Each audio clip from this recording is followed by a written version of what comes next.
I love mountain biking, but I do it in the spring, the summer, and the fall.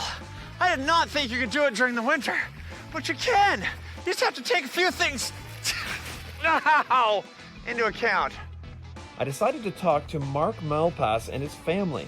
They've been mountain biking in the winter for many years, and he had a few recommendations on how to do it properly. Number one is you've got to be warm. You know, there's a cliche that we've heard many times about there's no such thing as bad weather, it's just the wrong type of clothing. But it's even more important for cycling. You've got to be prepared, you've got to think about it, and layers are really key. But the more prepared you are, all it means is you've got more chance to go out cycling. The tricky part about biking in the winter is your tires don't hold at all. Jeez. The number of opportunities a year you've got to cycle is limited if you're using a normal mountain bike. If you've got more of a kit, you have more opportunities. That's all it's about. So I've got a fat tyre, I've got studs in my tyres for when it's icy.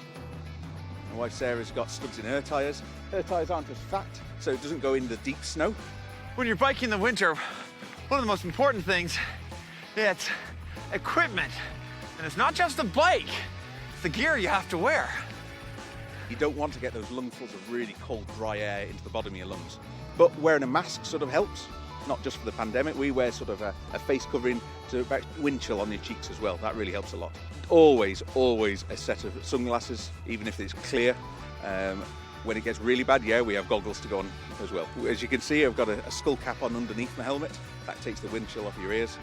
That's really quite important. And while having the proper bike and gear is great, preparation is key. Again, plan, anticipate.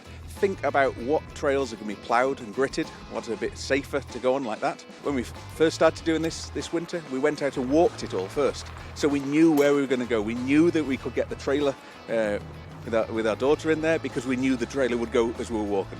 So just that little bit of preparation really helps. So now that you know about how to bike in the winter, you can do it yourself, but don't do it the way I try. Ah.